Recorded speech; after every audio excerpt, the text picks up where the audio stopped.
What's up guys, Sinski here with another video, and today's video is going to be explaining the Kel'Thuzad fight on Ascended. Now I am saying on Ascended, but you can practice these strategies on any other difficulty and probably get away with it, but I do really want to focus on the Ascended difficulty, what you need to do to bypass a lot of these mechanics, survive them, and a lot of strategy to get to that phase 3 point where you are killing Kel'Thuzad. That way you guys can get the kill. Now, before we start, I do want to say thank you for the endless support on all the build guides and just the fluff videos of me doing like fun little content. I'm having fun, so I really do appreciate you guys supporting that and hitting the subscribe button and hitting the the follow on Twitch and liking the videos and messaging me in game saying keep it up or that you love the content. I really do appreciate that. So let's dive straight into the key strategies and tips to help you defeat this boss in naxxramas. Phase 1 is the Undead Army.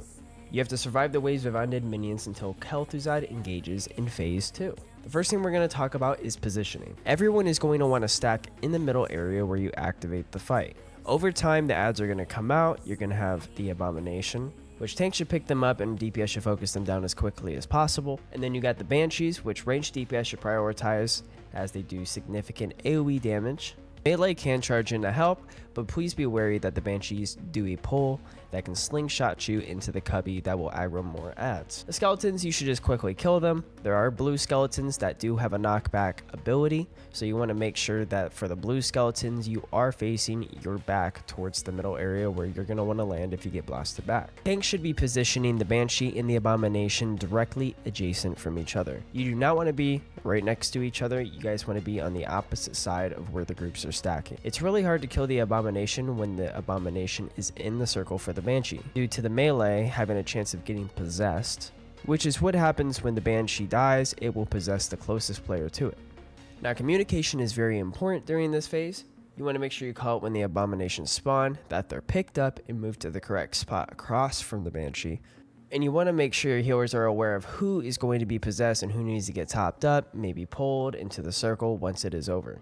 Now, melee like to go very gung-ho in this. Just know that there is a Blade Flurry bug where it is doing extra damage towards the mind control, so make sure that you're not killing your teammates. So phase 2 is completely customized by Ascension as a boss phase. What it is that every single shade of every single boss in naxxramas spawns and does mechanic-like abilities compared to their boss fights. So phase 2 is all about killing these bosses in an order that is going to be easy for you guys to get to phase 3. It will spawn 2 bosses at a time, and you want to kill the bosses in an order where you're not stacking 2 hard mechanics on top of each other. For example, it would be really hard to have Thaddeus and Hagen up. So you want to try and avoid having those combinations up by killing the right bosses in the right order. Now, there are 4 bosses that you should watch out for, and there are a couple bosses that you're not going to really have to prioritize that much.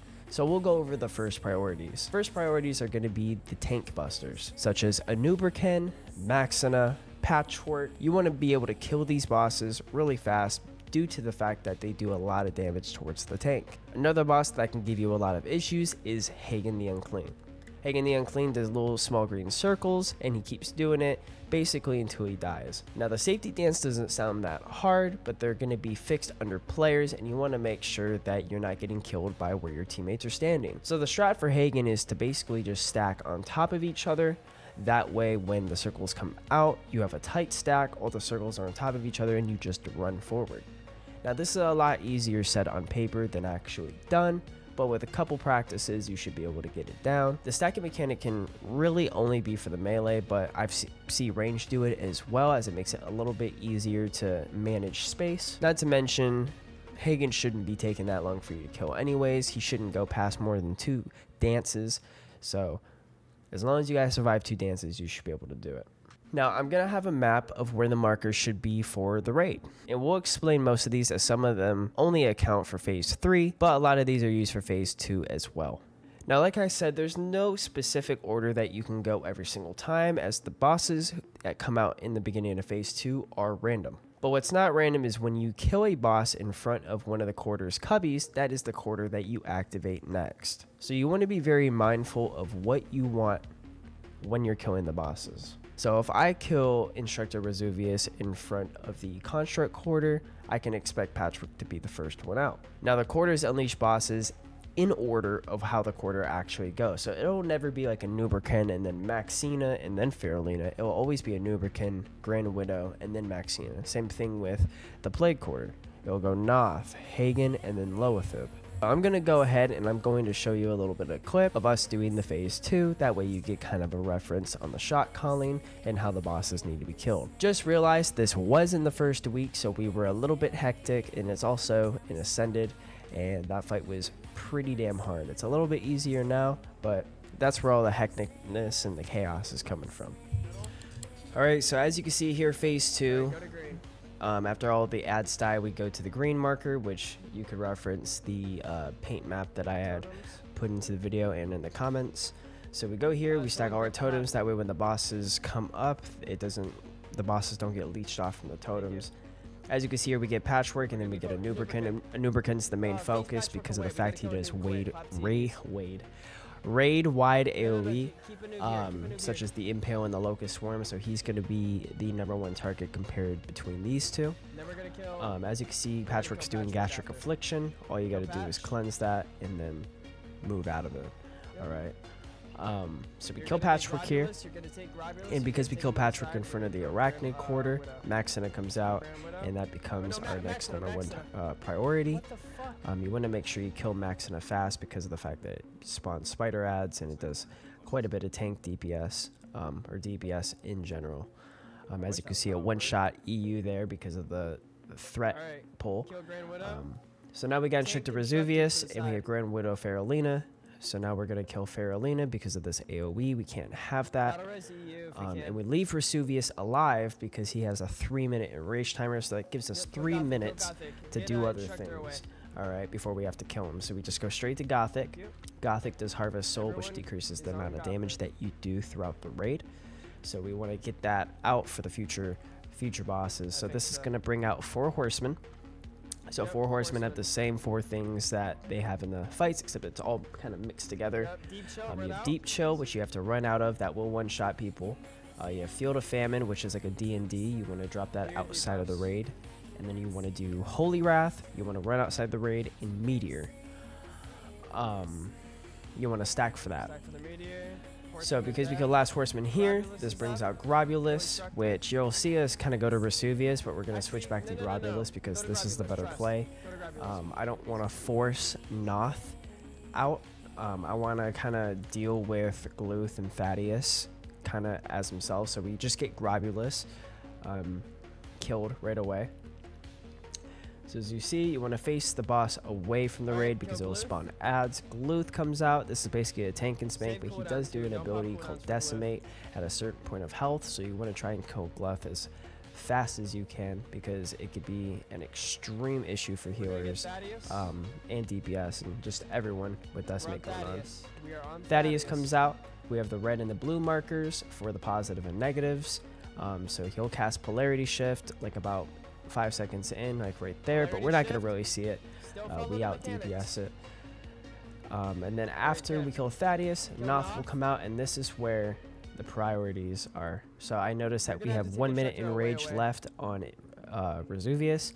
I know that Hagen comes right after Noth, so what are we going to do? We're just going to burn Noth, and we're just going to force that mechanic out, because Hagen will wipe the raid.